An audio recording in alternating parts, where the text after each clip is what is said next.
হচ্ছে, আমার ভয় হচ্ছে। কিসের ভয় করতেছে? আমার ভয় লাগতেছে যে কিয়ামতের মাঠে যদি এই কোটি কোটি মানুষের মধ্যে আল্লাহ তাআলা একটা এলান দেয়, একটা ঘোষণা দেয়, সবাই বেহেশতে যাবা, সবাই বেহেশতে যাবা, শুধু একটা মানুষ বেহেশতে যাবে না। হুজুর, সেই মানুষটা মনে হয় আমি ওমর। একটা মানুষ শুধু দোজখে যাবে আর সব বেহেশতে যাবে, এমন ঘোষণা যদি আসে, তাহলে সেই লোকটা মনে হয় আমি ওমর।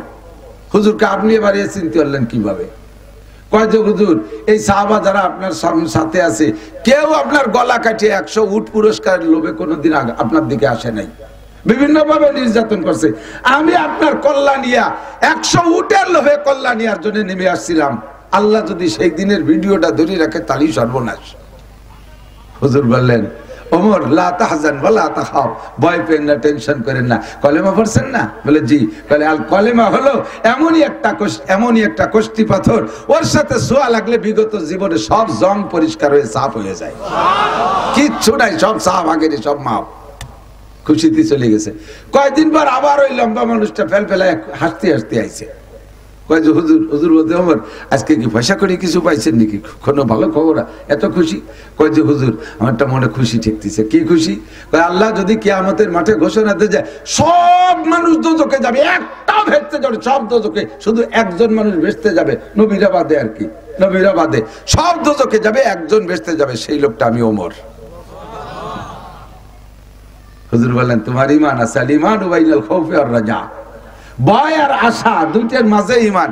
একসময় ভয়তে ভেঙে পড়ে, আবার একসময় ইবাদত বন্দেগী বা আল্লাহর রহমতের দিকে তাকাইয়া খুশিতে বুকটা ভরে ওঠে। এর নাম হলো ঈমান। এর নাম কি? একদল আছে শুধু ভয় পায়, আরে আল্লাহ এত গুনাহ করছি, এই কি আল্লাহ মাফ করতে পারে নাকি? মাফ যখন করবেই না, তাহলে করতেই থাই, আকাম করতেই থাই। ওকে কপালে তওবা হয় না, বেশি ভয় পাই আবার বেঈমান হয়ে গেছে। আবার আরেক দল আছে, আওয়াল আজিজু মান আতবা নাফসাহু হাওয়াহা ওয়া তামান্না আলাল্লাহ। এদিক তাকান। আরেক দল আছে বেয়াকুব, আনাড়ি, কমবক্ত, পোড়া কপালি, হতভাগ্য, মনে যা খুশি তাই করে, মাঝে মাঝে 2 কেজি জিলাপি কিনে দিয়ে মিলাদ দিয়ে বেস্তের আশায় বসে থাকে।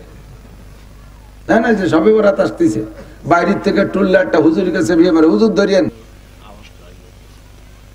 এই আওয়াজটা প্রতিদিনই হতে একটু খারাপ লাগতেছে।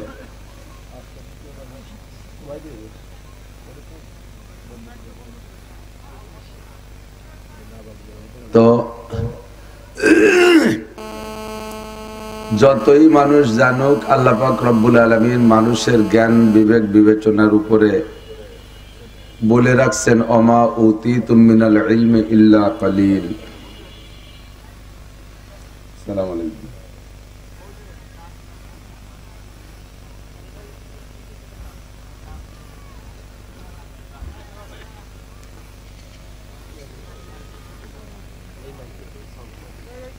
তোমরা মাইক বানাও, লাইট বানাও, কারেন্ট বানাও, কম্পিউটার বানাও,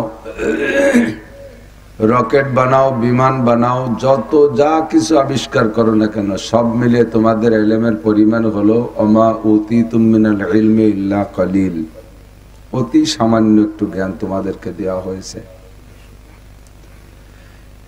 সারা দুনিয়ায় যত পানি আছে, সমস্ত পানির ভিতরে থেকে 1 ফোঁটা পানি উঠাইলে এই 1 ফোঁটা পরিমাণ পানি সম পরিমাণ হলো গোটা জগতের সমস্ত মানুষের ইলম আর জ্ঞান, আর সম্পূর্ণ সাগর সম পরিমাণ আল্লাহ পাক রব্বুল আলামিনের ইলম। তো আল্লাহ পাক বলেন, তোমরা সবকিছু যা তোমাদের প্রয়োজন এগুলো আবিষ্কার করতেছো, আমি তোমাদেরকে জ্ঞান দিয়েছি, তবে 5টা জিনিস আবিষ্কার করতে পারবা না। একটা হলো ইন্নাল্লাহা ইনদাহু ইলমুস সাআহ, কিয়ামত কবে হবে, গোটা দুনিয়া ধ্বংস কবে হবে, এটা কেউ কইতে পারবে না, এর নির্দিষ্ট তারিখ কেউ বলতে পারবে না। 2 নম্বর ওয়ায়ুনাজ্জিলুল গায়থ, কোন মেঘে কবে কখন কোথায় বৃষ্টি নামবে এটা কেউ বলতে পারবে না, সুনির্দিষ্ট তারিখ। সম্ভাবনা আছে, কতটুকু বলা যায়? সম্ভাবনা আছে, এভাবেই তো বলে। 3 নম্বরে ওয়ায়ুনাজ্জিলুল গায়থ ওয়া ইয়ালামু মা ফিল আরহাম, কোন নারীর পেটে সন্তান আছে আর নাই এটা কেউ কইতে পারবে না। বাচ্চা পেটে আসার পরে কম্পিউটার দিয়ে দেখে বলে, এটা ভবিষ্যৎ বলা না, এটা গায়েব বলা না, এটা দেখে বলা। আর আল্লাহ পাক জানেন বাচ্চা পেটে আসার আগেই এই মেয়েটার পেটে বাচ্চা ধারণ করার ক্ষমতা আছে কিনা, কয়টা ছেলে হবে কয়টা মেয়ে হবে, কোনটা কখন হবে, সব আল্লাহ পাক জানেন। এইটা মানুষে জানবে না। 4 নম্বর অমা তাদরি নাফসুম মাযা তাকসিবু গাদা, একটু পরে কে কি খাইবা, আগামীকাল কে কি ইনকাম করবা, এটা জগতের কেউ বলতে পারবে না। 5 নম্বর অমা তাদরি নাফসুম বিআইয়ি আরদিন তামুত, কে কোন জায়গায় কোন জমিনে কখন মারা যাবে এটা কেউ বলতে পারবে না। আমরা এখানে যারা বসা আছি সালতানগর কান্দার মানুষ, কত যুদ্ধ বিগ্রহ করার অভ্যাস আপনাদের মাশাআল্লাহ। রাত্রে হেসাক ধরাইও কাজী ওরার অভ্যাস আছে না? আছে। তো যতই লাট বাহাদুর ক্ষমতাধর নেতা আর বীর মানুষ হন না কেন, কেউ এই জায়গা থেকে বলতে পারবেন না যে আগামীকাল সকাল পর্যন্ত বেঁচে থাকবেন কি থাকবেন না। পারবে? কেউ যদি বলেন হিম্মত করে যে আমি বাঁচবই, আমার বাড়ির কাছে আজরাইল আসতে দেবো না, আমাদের বাড়ি 40টা ডাল আছে, আল্লাহ কয় তাহলে তোরে ডাল পর্যন্তই যাইতে দেবে না, তোরে মারবই মাঠে ফেলাইয়া।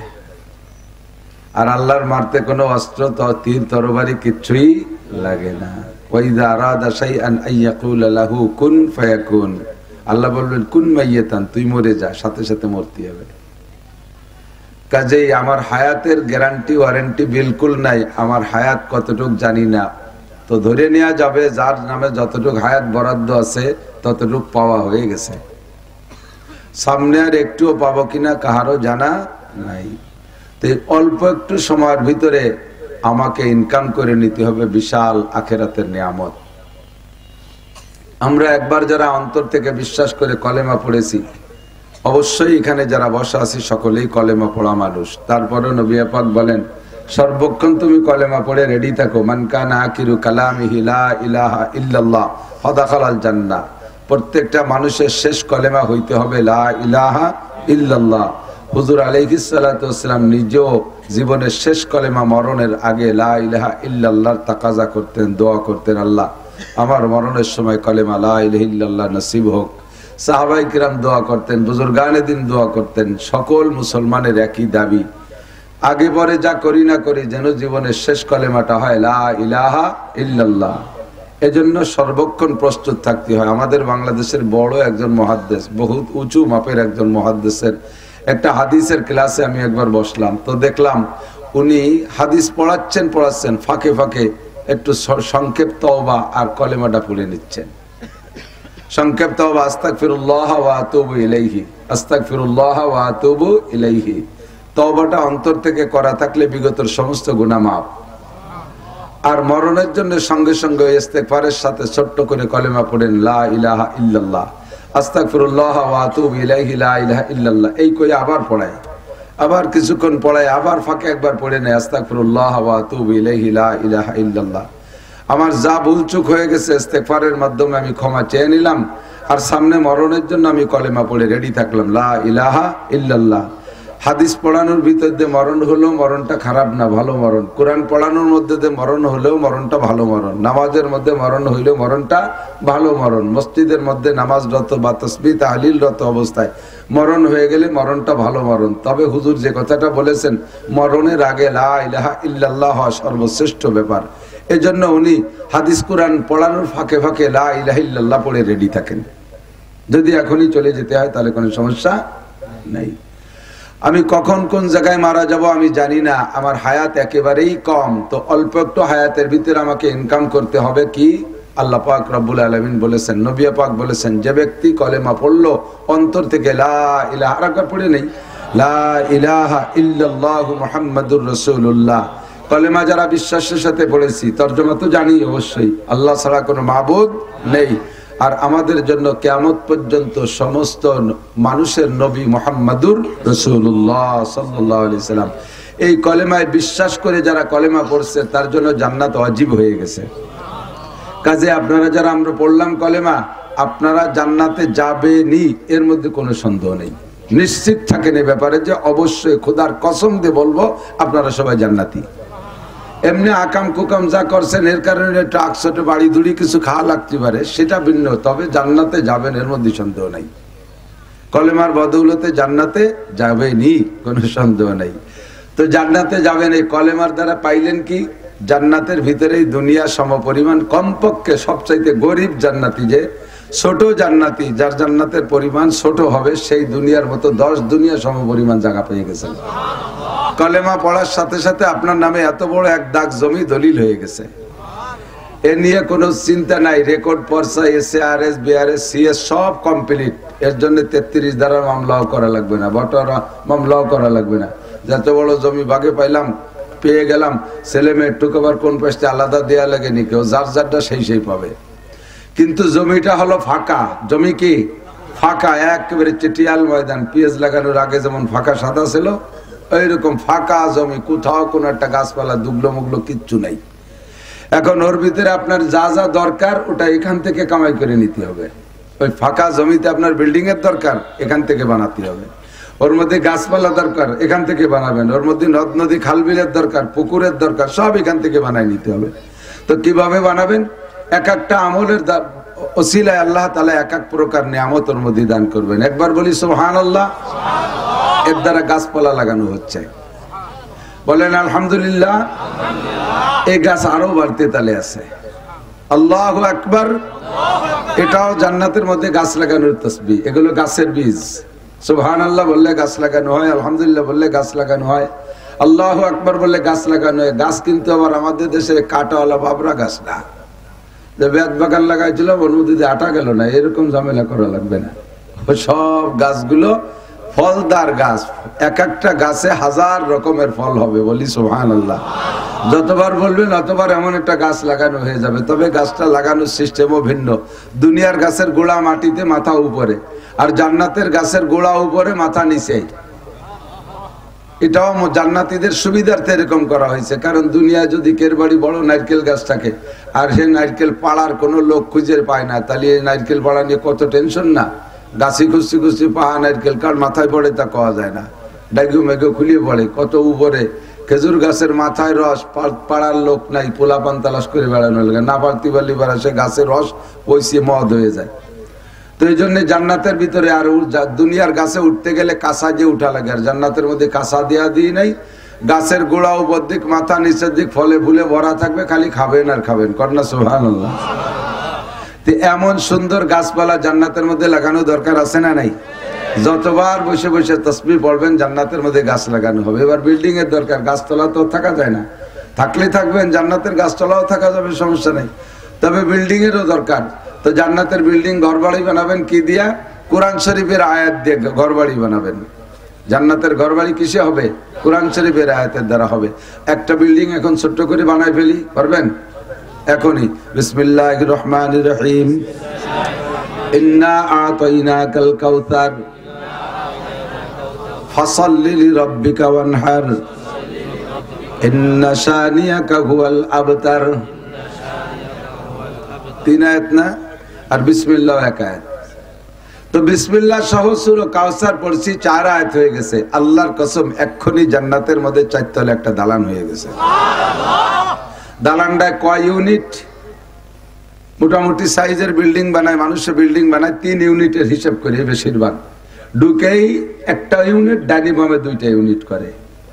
তো জান্নাতের ভিতরে আপনার এই যে ছোট বিল্ডিংটা বানাইলেন, এখন এর 1 তলার ভিতরে কতগুলো রুম হবে? আপনার দুনিয়ায় যত আপনজন মহব্বতের মানুষ, মা বাপ, দাদা দাদি, নানা নানি, শ্বশুর শাশুড়ি, আত্মীয় স্বজন, পাড়া প্রতিবেশী, নাতি নাতকুরো, ভাই বোন, ভাবি সাবি যা আছে, উস্তাদ শাগরেদ, পীর মোর্শেদ, ছাত্র ছাত্র ভাই, কর্মজীবনের সাথীরা, যাদের সাথে জীবনে একদিনও কোনো জায়গায় বসে বসে খুশি খুশি চা খাই করছেন, এই সব মানুষ যদি জান্নাতি হয়, আর ওরা যদি আপনার জান্নাতে বেড়াইতে আসে, 1 তলার ভিতরে যে রুম হবে, প্রত্যেকটা আলাদা আলাদা রুম দেওয়ার পরও রুম থেকে যাবে। আমাদের এই ফরিদপুর আর গোপালগঞ্জে বাটার ইট না, এই ইট আবার আলাদা কায়দা। লাবিনাতু মিন ফিদ্দা, লাবিনাতু মিন যাহাব। একটা ইট হবে স্বর্ণের, একটা ইট হবে রূপার। বলি সুবহানাল্লাহ।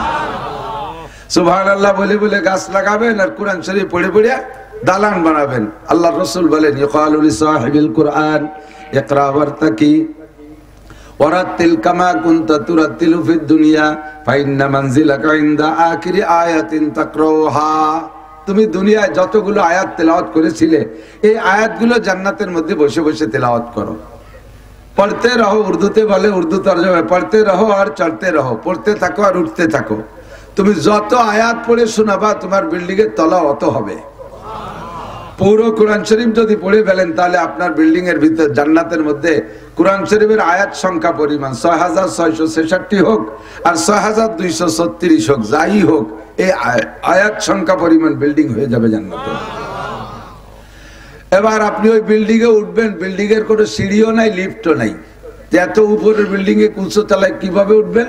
ওই কোরআন শরীফ হবে আপনার সাথী, কোরআন শরীফ আপনার সাথে থাকবে। যে নম্বর তালায় উঠবেন ওই নম্বর আয়াতটা পড়বেন আর ওই আয়াতে আপনাকে সেই তালায় পৌঁছাই দেবে। কথাগুলো একেবারে কেমন যেন ফাও গল্প গল্প মনে আসছে। দুনিয়ার এত টাকাতে সিঁড়ি বানায়, রানিং সিঁড়ি, অটো সিঁড়ি, কারেন্টের সিঁড়ি, তাই কয়েকদিন পর নষ্ট হয়ে যায়। আর এই জায়গা বিনি সিঁড়িতে এত তালা জ্বালানে উঠবো। এজন্য আল্লাহ পাক বলেন, আদাতুল ইবাদিয়াস সালিহিন মা লা আইনুন রাআত ওয়ালা উযুনুন সামিআত ওয়ালা খাতারা আলা কলবি বাশার। আমি আমার নেককার ইমানদার পরহেজগার বান্দা বান্দীদের জন্য জান্নাতের মধ্যে এমন নিয়ামত তৈরি করে রেখেছি যা জীবনে কোনোদিন চোখে দেখো নাই। ওয়ালা উযুনুন সামিআত, কোনো কানও তার বর্ণনা শুনে নাই। ওয়ালা খাতারা আলা কলবি বাশার। যদি উলামায়ে কেরাম জান্নাতের আংশিক বিবরণ তোমাদেরকে বলে তোমাদের মেনে নিতেও কষ্ট হবে। কি বলে এত সুন্দর কিভাবে হয়, এত সুন্দর কিভাবে হয়? যেমন ছোট্ট একটা হাদিসে আছে, আল্লাহ নবী বলেন জান্নাতের ভিতরে পুরুষদেরকে এক প্রথম দিন যেদিন জান্নাতে যাবে, প্রথম যেদিন জান্নাতে ঢুকবেন ওই দিন এক একজন পুরুষকে ৭২ জন করে স্ত্রী হুর দেয়া হবে। কতজন? এই ভাষা লাগে কম হয়ে গেছে, সুবহানাল্লাহ কইনি। কম যদি হয় তাহলে প্রত্যেক মাসে আবার ১০০০ করে বিয়ে করবা। প্রত্যেক মাসে ১০০০ করে বিয়ে করার অনুমতি থাকবে। এই স্ত্রীরা যত গুণ আছে সব গুণ বর্ণনা করে শেষ করা যাবে না। ছোট্ট একটা বৈশিষ্ট্য তাদের মুখের লালা হবে এত মিঠা। লাউ বাদাকাত ফিল বাহরি লাকানাত আহলা মিনাল আসাল। জান্নাতি হুররা যদি দুনিয়ায় আইসা জিহ্বা থেকে এক ফোঁটা লালা দুনিয়ার কোনো পানিতে ফেলে দিত, সারা দুনিয়ার পানি মধুর চাইতে মিঠা হয়ে যাইত।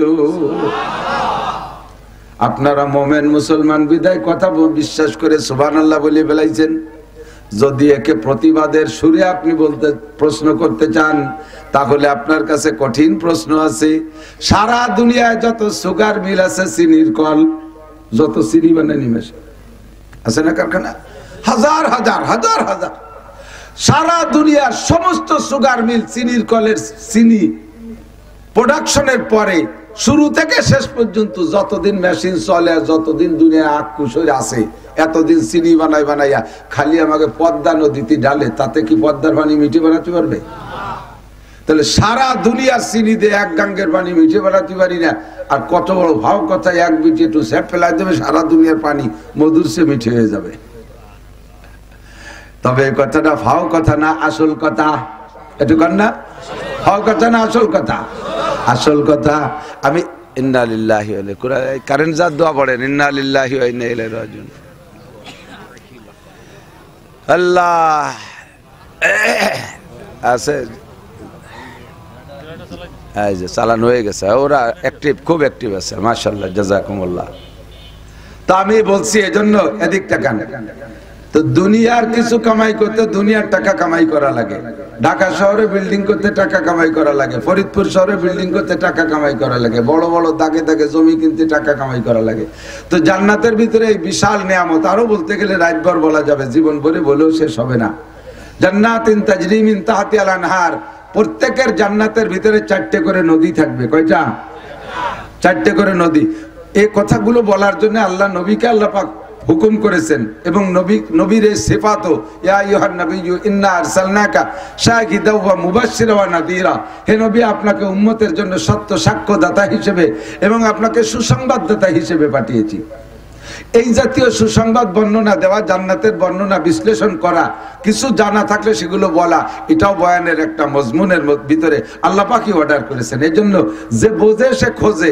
জান্নাতকে যদি এভাবে আপনি বোঝেন তাহলে খুঁজবেন না, যে জান্নাত কি, আমি কিসের লোভে নামাজ পড়ি, কিসের লোভে রোজা রাখি, আমি এত পরিশ্রম কেন করি, কিসের জন্য করেন, সে কথাগুলোই বলতেছি। যে আপনার জান্নাতের ভিতরে 4টে নদী হবে প্রত্যেকের জান্নাতে। একজনের নদীতে আর একজনে যাবে না, একজনের সিঁড়ির উপরে আর একজন বসে পানি আনতে, যে কাড়াকাড়ি ঠেলা ঠেলি হবে না, গন্ডগোল হবে না।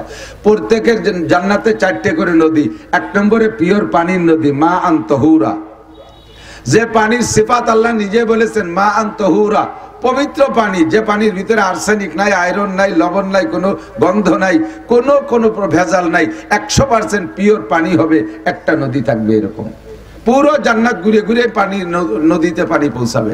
2 নম্বরে লাবানান খালেসা, একেবারে ফ্রেশ পরিষ্কার দুধ।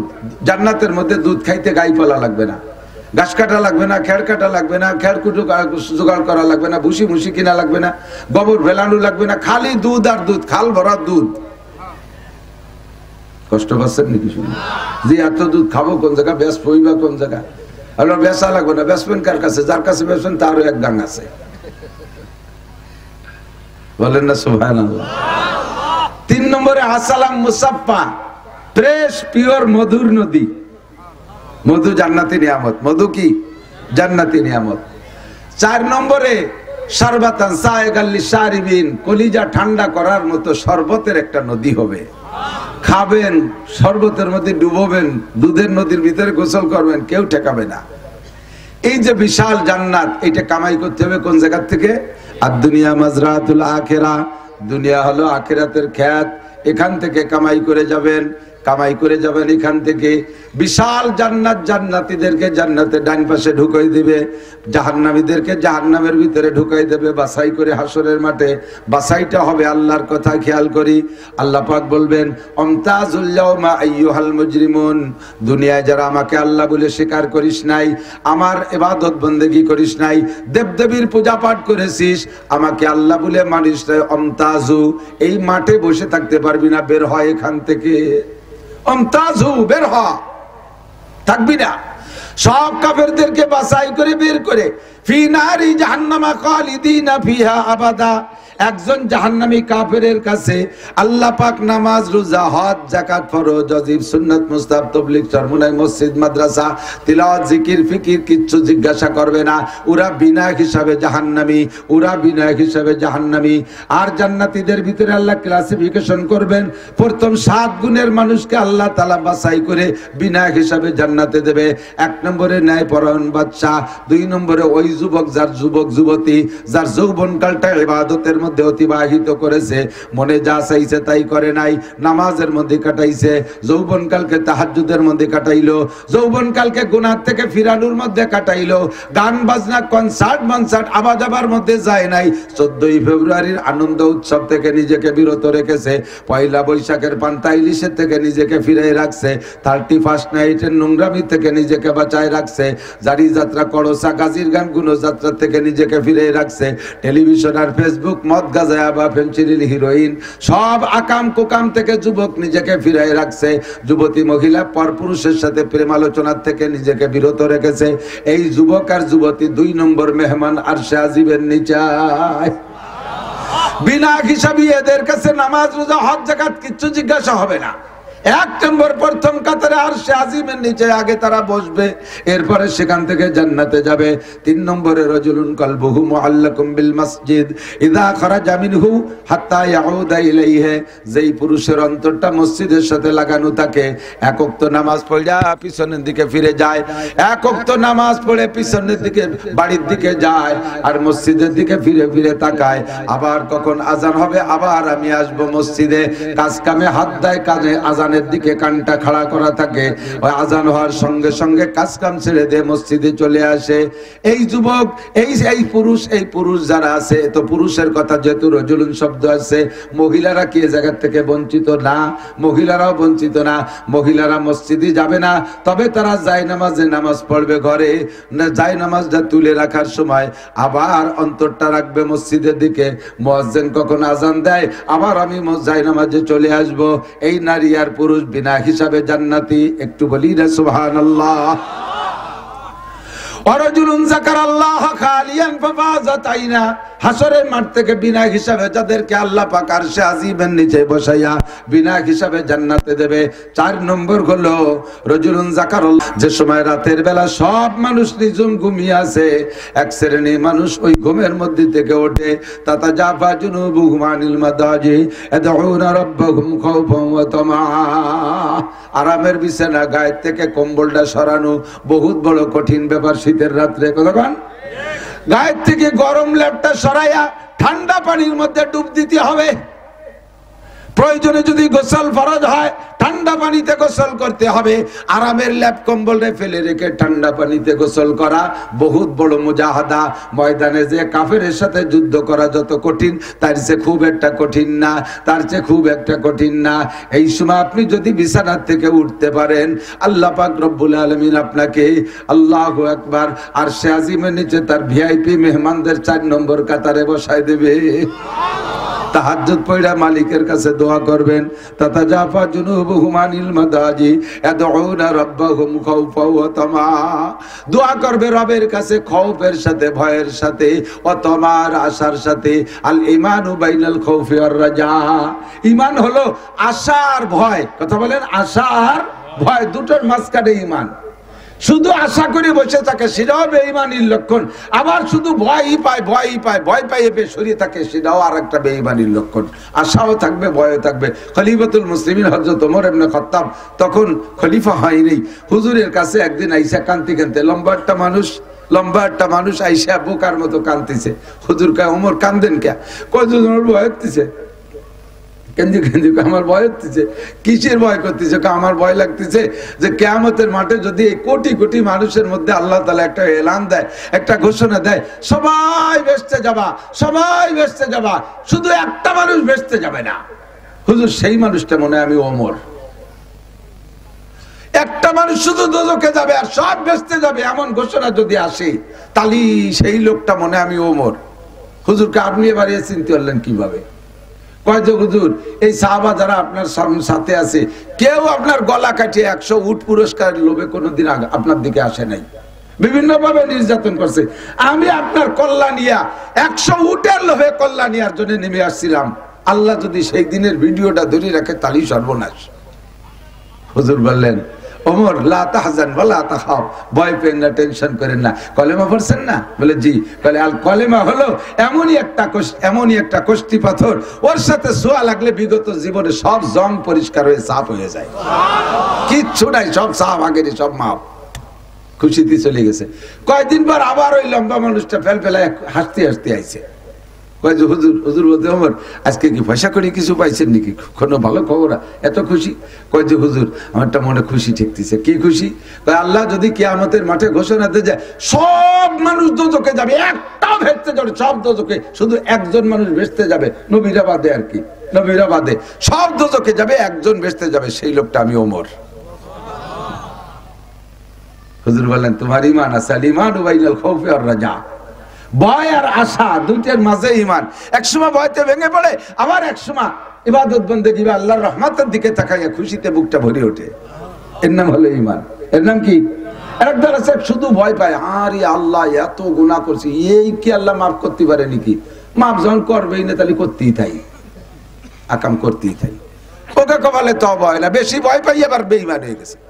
আবার আরেক দল আছে, আওয়াল আজিজু মান আতবা নাফসাহু হাওয়াহা ওয়া তামান্না আলাল্লাহ। এদিক তাকান। আরেক দল আছে বেয়াকুব, আনাড়ি, কমবক্ত, পোড়া কপালি, হতভাগ্য, মনে যা খুশি তাই করে, মাঝে মাঝে 2 কেজি জিলাপি কিনে দিয়ে মিলাদ দিয়ে বেস্তের আশায় বসে থাকে। না যে সবে বরাত আসতেছে, বাইরের থেকে টুল্লা একটা হুজুরের কাছে বিয়ে মারে, হুজুর ধরিয়েন, ক্যাশ ধরায় হুজুরে দিয়ে, হুজুরে ধরাই দিয়ে কয় হুজুর আমার নামটা মিলাদ পড়ে দেন, আর আমার আব্বা আম্মা কোন জায়গায় আটকে গেছে, বেস্তে জাতি পারতে জেনে না পাচ্ছে, 2 কেজি জিলাপি দিয়ে ওনাকে বেস্তে পাঠাই দেন। তো তুই কয় না, বলে বিড়ি খাচ্ছি। ও বিড়ি খাচ্ছে বাইরে থেকে, ও মসজিদে যাও, ওর বাপরে বেস্তে ভাটাতে 2 কেজি জিলাপি ভাটাই দিছে। বেস্তে যদি এত সহজ হতো তাহলে এই বিটারা জীবনে সবকিছু বিসর্জন দিয়া 40-50 বছর বুখারী হাদিসের মধ্যে 3টা বেতনে পড়ে থাকতো না, অত সস্তা হইলে। বেস্তে যদি এত সস্তা হতো তাহলে বছর গাড়ির দিন সারা রাত দাঁড়িয়ে দাঁড়িয়ে নামাজ পড়তো না। তোমার 2 কেজি জিলাপি দি বেস্তে এত সস্তা। হুজুর বলে এরালা হাম্মক, এত বিশ্বাস করে ফেলাইছে, মানে তকদিরের পর বিশ্বাস। একজন তকদির আল্লাহ কয়, হুজুর আমি ইমানে মুফাসসাল পড়ি, আমার তকদিরের পর খুব গাঢ় বিশ্বাস হয়ে গেছে, এর কারণে ইবাদত বন্দেগী খুব একটা ইচ্ছে মতো করি না। তা কিরণ তকদির পর বিশ্বাস হলো? কইছে অল কদরি খায়রিহি ওয়া শাররিহি মিনাল্লাহি তাআলা, ভালো মন্দ যা হয় সব আল্লাহর পক্ষ থেকে ফয়সালা হয়, উপরের থেকে যা না হয় তা কিচ্ছু আমার দ্বারা করা সম্ভব না। একটা গাছের পাতাও নড়ে না আল্লাহর বিনা হুকুমে। এই যে বিড়ি সিগারেট যা খাইটাই, এ আল্লাহ সব রুজিতে লেহে রাখছে বলে তো খাই। এই জায়গা আমার কি মাতুব্বারি আছে, আমার কি হাত আছে? কপালে নামাজ নাই, আল্লাহ লেখে না, এই জন্যই ভরি নিয়ে। এত কপালটা যদি বিশ্বাস করো, তা আসো কপাল আনো, দুটি জুতোর বাড়ি দেখাই চলে যাও। বিশ্বাস করো যে রুজিতে দুটো জুতোর বাড়ি ছিল, কালাম ফিরে আবার সেই দুটো ফেরত দাও কে? ওই পর্যন্ত বিশ্বাস করে চলে যাও নাকি? যে রুজিতে জুতোর বাড়ি ছিল, খেয়ে চলে গেলাম, সে সময় দিয়ে আবার ওই দুটো ফেরত দাও, ওই দুটির সাথে আরো দুটি বাড়াই দাও, তাকে। এগুলো সব বেঈমানির লক্ষণ। তাতাজাফা জুনুবুহুম আনিল মাদাজি ইয়াদউনা রাব্বাহুম খাওফান ওয়া তামা। ওই সকল মানুষ আরশে আজিমের নিচে বিনা হিসাবে ছায়া পাইয়া বিনা হিসাবে জান্নাতে যাবে, যারা রাতের বেলা বিছানা ত্যাগ করে উঠা ওযু গোসল যা প্রয়োজন আছে 2 রাকাত 4 রাকাত পড়া রব্বুল আলামিনের কাছে আশা ও ভয় দুইটা রাইখা ক্ষমা চাইয়া চোখের পানি ফেলাই ফেলাই কান্দে। বান্দার চোখ থেকে যখন পানি পড়ে, আরশে আজিমের 8টা খুঁটি আছে, হামিলাতুল আরশ সামানিয়া ওয়া ইয়াহমিলু আরশা রাব্বিকা ফাওকাহুম ইয়াওমা ইযিন সামানিয়া। আল্লাহ পাকের আরশ বহন করে রাখে 8 জন ফেরেশতা। এই 8 জন ফেরেশতার হাতে আল্লাহর আরশের 8টা খুঁটি আছে। বান্দা যখন জমিনের উপরে তওবা করে গিড়গিড়ে কাঁদে আর 2 চোখ বেয়ে বেয়ে পানি পড়ে, 2টা চোখের কেনিতে মাছির মাথা পরিমাণ পানি বের হয়, ওই সময় আল্লাহর আরশের 8টা খুঁটি থরথর করে কাঁপতে থাকে। ফেরেশতারা ডেকে বলে, রব্বুল আলামিন তোমার আরশের খুঁটি কাঁপছে কেন? এ তো খুব জোরে কাঁপতেছে আল্লাহ, ধীরে ধীরে কম্পন আরো বাড়তেছে। জমিনের ভিতরে বান্দা যত ফুবাই ফুবাই কান্দে, প্রথম ধরেই তো চিল্লাই কান্দে না, হালকা হালকা কান্না আসে, হালকা হালকা খুঁটি নড়ে, জোরে জোরে কান্না আসে, জোরে জোরে খুঁটি নড়ে, চোখ থেকে গলগলায় পানি পড়ে, খুঁটিগুলো থরথর করে কাঁপতে থাকে। ফেরেশতারা কয়, আল্লাহ তো ধীরে ধীরে বাড়তে বাড়তে খুব জোরে কাঁপতেছে, আমাদের হাত থেকে খুঁটি ছুটে যায় নাকি বলা যায় না, কেন খুঁটি কাঁপতেছে আল্লাহ, সমস্যা কি? আল্লাহ পাক ডেকে বলেন, জমিনের উপরে আমার এক বান্দা সালতানগর কান্দার অমক গ্রামের খাদ্যের বাগানের ভিতরে, আল্লাহু আকবার, আমার এক বান্দা বাগানের মধ্যে বসে, ছোট্ট একটা গুড়ে ঘর, ওর মধ্যে বসে বসে গিড়গিড়ে কাঁদতেছে, গুনাহ থেকে ক্ষমা চাইতেছে, কাঁদতেছে, ওর কান্নার কারণে খুঁটি নড়তেছে। ফেরেশতারা বলে, আল্লাহ এই খুঁটি থামবে কিভাবে? আমি যদি তারে ক্ষমা করে দেই তাহলে খুঁটি থামবে। ফেরেশতারা বলবে, আল্লাহ সুপারিশ করি, এ খুঁটি হাতেতে ছুটে যাওয়ার মতো মনে হচ্ছে, তোমার বান্দারে তাড়াতাড়ি ক্ষমা করে দাও, নইলে খুঁটি ছুটে যাবে। আল্লাহ পাক বলেন, ঠিক আছে ফেরেশতারা, তোদের সুপারিশ গ্রহণ করলাম, আমার বান্দার সব গুনাহ মাফ কইরা দিলাম। চুবারার আন্দাজ পাশিমানিয়ানিন আরশেলার জাদাজ আনিনুল মুজলিবিন। আল্লামা জালালউদ্দিন রুমি রাহমাতুল্লাহ আলাইহি বলেন, মারকাবে তওবা আজায়েব মারকাবাস, মারকাবে তওবা আজায়েব মারকাবাস, বরফা লাগতা জাদা বা এক লাহজা পাস, চুবারার আন্দাজ পাশিমানিয়ানিন আরশেলার জাদাজ আনিনুল মুজলিবিন। গুনাহগারের চোখের পানির ওসিলায়, চোখের পানির কারণে আল্লাহর আরশের খুঁটি পর্যন্ত কাঁপতে থাকে। এই সময় যদি আপনি শেষ রাত্রে উঠে কান্দেন, ভাই গুনাহ তো কেউ করেন নাই, হ্যাঁ এলাকার তো কেউ গুনাহগার নাই, হ্যাঁ যদি বলা হয় সারা দিন গুনাহ করেন নাই, এরকম একটা লোক আছেন কে? আশা করি কেউ বলতে পারবেন না আমি আছি। ইচ্ছায় অনিচ্ছায় দিনে 24 ঘন্টায় কোনো না গুনাহ হয়েই যায়, হয় কি হয় না? যদি বলা হয় সারাদিন একটা নেকির কাজ করো নাই, এরকম কি আছো? এরকম মানুষ বহু পাওয়া যাবে। সারাদিন একটা নেকির কাজও করি নাই, এরকম মানুষ বহুত আছে। কিন্তু সারাদিন একটা গুনাহ করি নাই ইয়া বলার কোনো মানুষ নাই। এই গুনাহ, এক একটা গুনার কারণে 7000 বছর জাহান্নাম, কমপক্ষে 7000 বছর জাহান্নাম। এত বড় গুনাহ কাঁধে থাকতে কেন আপনি তওবা করবেন না? আপনি কেন ভয় পাবেন না? আরে এই বর্তমান অন্তর্বর্তীকালীন সরকার আওয়ামী লীগের যাদেরকে ধরতেছে, ধরে ধরে তো জেলে দিচ্ছে, এর তো 7000 8000 বছর জেল দেবে না, দেবে নাকি? কেউরে 2 মাস পর ছেড়ে দিচ্ছে, কেউরে 3 মাস পর ছেড়ে দিচ্ছে, কেউরে 5 বছর 7 বছর এনে রাখবে, সর্বোচ্চ ফাঁসি দিয়ে দেবে। তার বেশি আর কি করবে? এর চেয়ে বেশি আর করবে না। তার ভয়তে দেখো দেশ থেকে দেশান্তর কত ফলাফলি, কত কি আত্মগোপন করা করি চলতেছে। ও দোস্ত, কত তওবা যে অন্তরের থেকে করতেছে তার আল্লাহই ভালো জানে। কিন্তু একটা গুনার কারণে 7000 বছর জাহান্নামে পড়বা। তুমি হাজার হাজার গুনাহ করে বসে রইছো, কেন তুমি তওবা করবা না? কেন তুমি কাঁদবা না? রাতের বেলা উঠে যদি চোখের পানি বেলায় কাঁদতে পারেন, আপনার স্থান হবে আরশে আজিমের নিচে। বলি না সুবহানাল্লাহ। 5 নম্বর, রাজুলানে তাহাব্বা ফিল্লাহ ইজতামা আলাইহি ওয়া তাফাররাকা আলাইহি। ওই 2 ব্যক্তি আরশে আজিমের নিচের ভিআইপি মেহমান, যেই 2 ব্যক্তির ভিতরে ভালোবাসা হবে আল্লাহর ওয়াস্তে। কিসের জন্য? টাকা পাওয়ার লোভে না, সুরত চেহারার লোভে না, নফসানি যৌন চরিতার্থ নষ্টামি করার জন্য না, দুনিয়ার কোনো অর্থ সম্পদের লোভে ভালোবাসা না, ভালোবাসা একমাত্র আল্লাহর ওয়াস্তে। আমি আপনাদের কাছে জানতে চাই, আমি মাওলানা নাসির আপনাদের এলাকায় জায়গা জমি রাখি নাই, সেই সুবাদে আপনাদের সাথে সম্পর্ক নাই, কোনো প্রকার আত্মীয়তা এলাকায় করি নাই, সে সুবাদে কোনো সম্পর্ক নাই। এমনি এমনি আশা যা করি, আপনারা আমাকে ভালোবাসেন কিনা? মাগরিবের পরে এত মানুষ চলে আসছেন, নিশ্চয়ই তো ভালোবাসাটা নেই আসছেন, ঠিক না?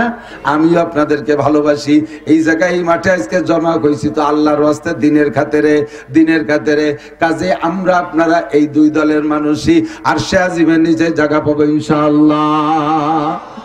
তবলিগি যে দেখবেন 14 পুরীর 14 জন, ফরিদপুরের একজন, শরিয়তপুরে একজন, মাদারীপুরে একজন, রংপুরে একজন, দিনাজপুরে একজন, সৈয়দপুরের একজন, এইরকম 14 পুরীর 14 জন দিয়ে এক জামাত।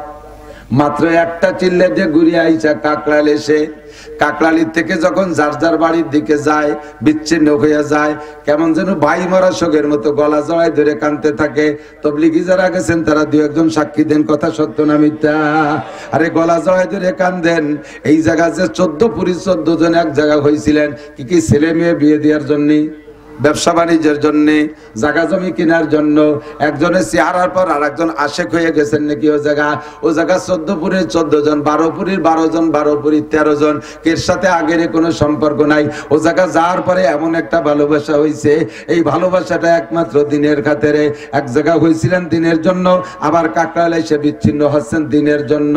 দিনের জন্য বিচ্ছিন্ন 2টা তরজমায় দিক তাকান। একটা হলো এক জায়গা হয়েছিলাম দিন শিখা এবং শেখানোর জন্য, এবার এক জায়গা সারা জীবন থাকলে তো দিন ছড়াবে না। কাজে কাজে কাকরাইলে এসে আবার 12 জন 12 জায়গা চলে গেছি। দোস্ত, তুমি যাও তোমার মহল্লায় কাজ করো, আমি যা আমার মহল্লায় কাজ করি। এই হলো দিনের জন্য বিচ্ছিন্ন। আর একটা হলো দিনের জন্য বিচ্ছিন্ন, তার তর্জমা হলো যে 2 জনের ভালোবাসা আছে দিনদারির কারণে। যখন একজনের মধ্যে দিন দেখবো না, তখন তার থেকে বিচ্ছিন্ন হয়ে যাব।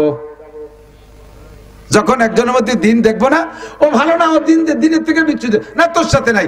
যেমন সারা পৃথিবীর উলামায়ে কিরাম সাদ সাহেবকে অত্যন্ত মহব্বত করত। একটা বংশীয় মানুষ, ইলিয়াস সাহেব রহমাতুল্লাহ আলাইহির বংশের লোক, ইলিয়াস সাহেব রহমাতুল্লাহ আলাইহির বংশের লোক, ইউসুফ সাহেব রহমাতুল্লাহ আলাইহির বংশের লোক, জাকারিয়া রহমাতুল্লাহ আলাইহির রেশতার আত্মীয় স্বজনদের মধ্যে এমন একটা সম্মানী মানুষ যৌবন কাল থেকে বাংলাদেশে আসে। তবলিগের সেই সময় কত মুরব্বী থাকা সত্ত্বেও সাদ সাহেবকে দেয়া ইস্তেমার ময়দানে মূল বয়ান করানো হতো, তারে দিয়ে দোয়া করানো হতো। এই ভালোবাসা ছিল তার সাথে দিনের খাতিরে। যখনই সাদ সাহেব দিন থেকে বিচ্যুত হয়ে গেছে, নবী রাসূলের সমালোচনা শুরু করছে, ধর্মের ভিতরে মারাত্মক মারাত্মক আঘাত করা শুরু করছে, সেই সাদ সাহেব সেই চেহারায় সেই জায়গায় আছে। কিন্তু উলামায়ে কিরাম আর দিনদার তবলিগ ওয়ালারা আমরা তার থেকে বিচ্ছিন্ন হয়ে গেছি। কথা কোন ঠিক ঠিক না? এই ক্লাসের যারা দিন খারাপ, তার ভিতরে দিনের কমতি দেখা সরে চলে আসবে, লোকটার বন্ধুর মধ্যে দিনের কমতি দেখে সরে চলে আসবে, এই মানুষগুলোকে আল্লাহ পাক আরশে আজিমের নিচে ছায়া দিয়ে দেবে। বুঝা গেছে কথা? এ যুবক, তুমি এক যুবকের সাথে বন্ধুত্বতা করেছো, ও যুবক নামাজ পড়ে, তুমিও পড়ো, সেও তবলিগে যায়, তুমিও যাও, সেও দাড়ি রাখে, তুমিও দাড়ি রাখো, সেও মসজিদে যায়, তুমিও মসজিদে যাও, সেও টুপি দাড়ি পাগড়িওয়ালা, তুমিও টুপি দাড়ি পাগড়িওয়ালা। তার এইটা দেখে তুমি তারে ভালোবেসে ফেলাইছো। কিছুদিন পর চট করেছে টুপি পাগড়ি খুলে ফেলাইছে। এরপরে কেমন কেমন যেন ভাব, তুমি তারে বুঝানোর চেষ্টা করো, আর বুঝ নেয় না। এরপরে পট করে একদিন দাড়ি কয়টা কাইটে ফেলাইছে। দাড়ি কাটার পরে বুঝে ফেলাইছো সম্পূর্ণ স্টার্টিং বাম দিক চলে গেছে, ওর সাথে আর বন্ধুত্বতা রাখা যাবে না। ওর থেকে তুমি বিচ্ছিন্ন হয়ে চলে আসার সঙ্গে সঙ্গে তোমার নামটা আরশে আজিমের 5 নম্বর খাতায় লেখা হইয়া যায়। হুব্বু ফিল্লাহ বুগযু ফিল্লাহ বলে রে, আল্লাহর জন্য ভালোবাসা আর আল্লাহর জন্য আমাদের শত্রুতা। কথা বলেন ঠিক না? 5 নম্বর 6 নম্বর ব্যক্তি রজুলুন যাকারা, কি বলা হয়? রজুলুন দাতু ইমরাতুন যাতু হাসাবি ওয়া জামাল ফাকালা ইন্নী আকাবুল্লাহ। এ যুবক আমার দিক তাকাও, ওই ব্যক্তি খেয়াল করে না, ওই ব্যক্তি যেই ব্যক্তিকে, ওই যুবককে, রজুলুন দাতু ইমরাতুন যাতু হাসাবি ওয়া জামাল, কোন যুবক কোন পুরুষকে যদি গভীর রাত্রে গভীর অন্ধকারে নির্জন কক্ষে কোন সুন্দরী মহিলা ডাকে, সব পরিবেশ তৈরি করে যে আশেপাশে কোনো ঝামেলা নাই, একেবারে নিরাপদ, শতভাগ নিরাপদ, নিরিবিলি পরিবেশ, সুন্দরী একটা যুবতী, টকবকে যুবক, যৌবনের একটা যুবকরা যদি ডাকে আর বলে ভাই তুমিও যা চাও, তোমার যৌবনের চাহিদা আমারও যৌবনের চাহিদা, উইদাউট ইন্টারেস্ট, জাগতিক কোনো পয়সা করি লেনদেন নাই, ফি সাবিলিল্লাহ, তুমি তোমার জরুরত মিটাইয়া যাও, তোমার চাহিদা পূরণ করো, এমন সুযোগ দিয়ে যদি কোনো যুবতী মহিলা কোনো যুবকরে ডাকে, এই মুহূর্তে তার ইমান বাঁচানো সবচেয়ে কঠিন। রাস্তায় 1 কোটি টাকার বস্তা ফেলানো বইছো রাতের অন্ধকারে, লাথি দিয়ে বস্তাটারে খালের নিচে ফেলাই দিয়ে চলে আসলে আসতে পারো, পরের টাকা আমি হজম করতে পারবো না, নেব না। আরে হজম করতে পারলেও পরের টাকা আমি নেব না। কোটি টাকার বস্তারে লাথি মেরে ফেলে চলে আসতে পারো, কিন্তু একটা সুন্দরী যুবতী এরকম পরিবেশ তৈরি করে যদি প্রস্তাব দেয়, ও জায়গা থেকে ইমান বাঁচায় আসা বড় কঠিন। এই যুবক যদি সে জায়গা বলতে পারো, ও বোন তুইও আল্লাহরে ভয় পা, আমিও আল্লাহকে ভয় পাই, ইন্নী আখাফুল্লাহ, মোটেই সম্ভব না, আদৌ সম্ভব না, আমি আল্লাহকে ভয় পাই, আমি আল্লাহকে ভয় পাই, এই বলে যদি তুমি ঈমান বাঁচায় আসতে পারো, দুনিয়ার কিছুক্ষণের শান্তিকে লাথি মাইরা যদি তুমি আল্লাহকে ভয় পেয়ে বেঁচে আসতে পারো, যুবক তোমার মর্যাদা কত জানো? কোটি কোটি মানুষ ময়দানে চিল্লাইতে থাকবে হাসরের মাঠে, আল্লাহ পাক তোমাকে অনায়াসে হাত ধরে নিয়া আর সে আজিমের নিচে বসাইয়া দেবে। 6 নম্বর 7 নম্বর বিনা হিসাবে জান্নাতি আর সে আজিমের নিচের মেহমান।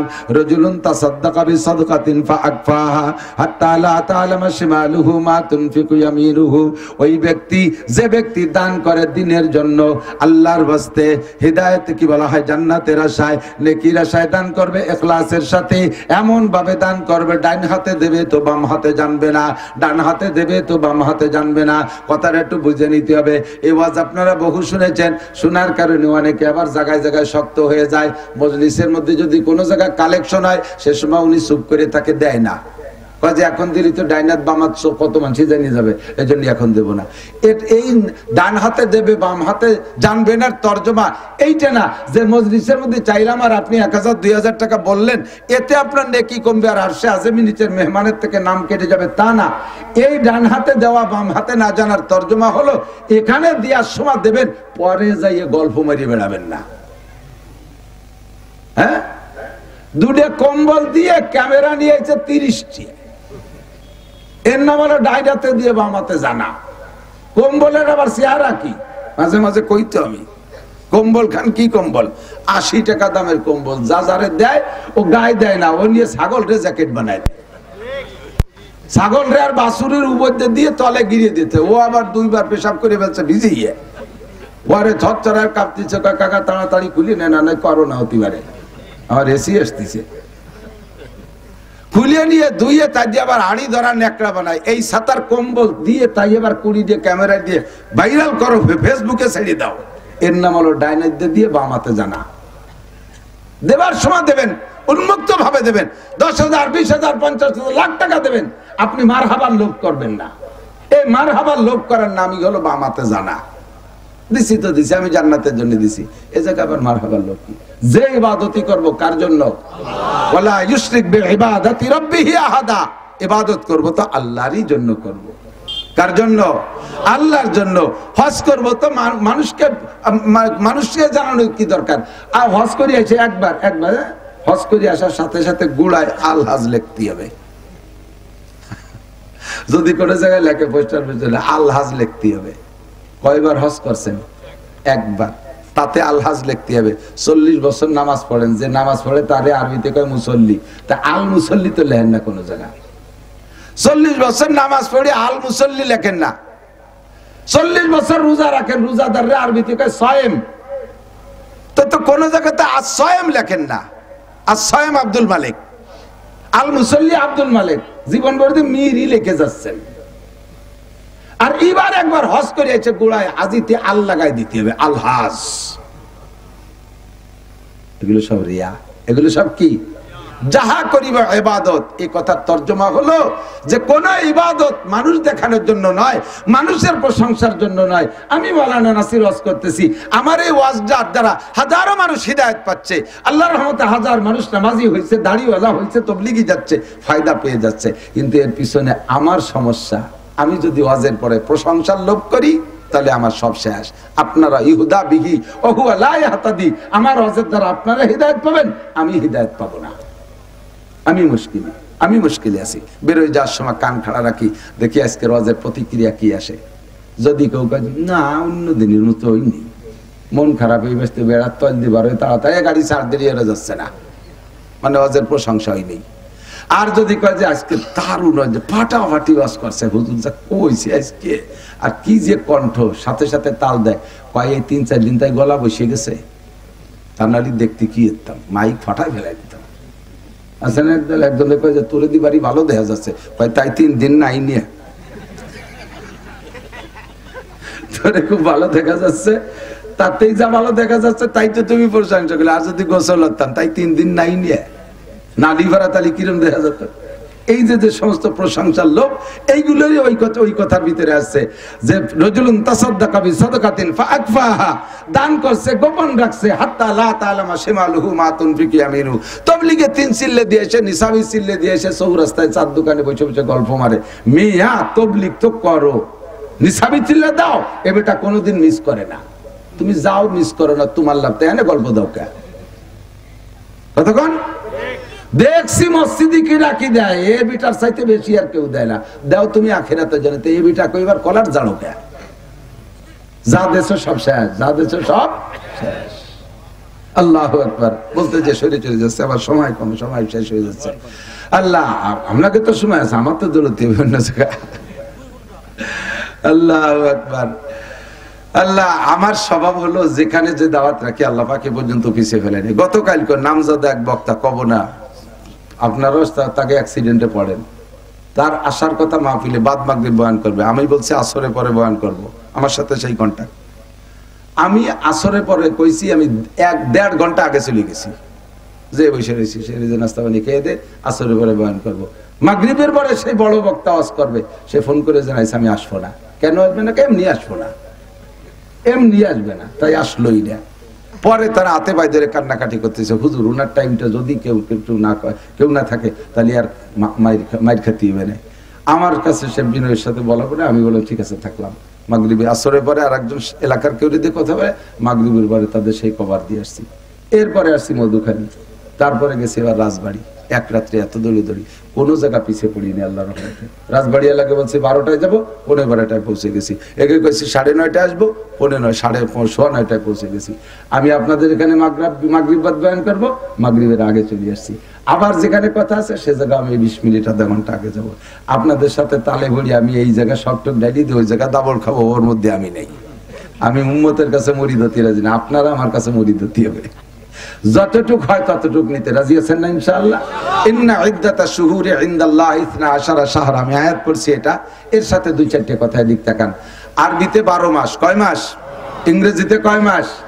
বাংলায়ও বিশ্বে অনেক জায়গা অনেক আঞ্চলিক ক্যালেন্ডার আছে, অনেক ক্যালেন্ডার আছে, শুধু এই 3টেই সারা দুনিয়া না। আমাদের বাংলা এলাকায় বাংলা ক্যালেন্ডারটা চলে, বৈশাখ জ্যৈষ্ঠ আষাঢ় শ্রাবণ ভাদ্র এভাবে।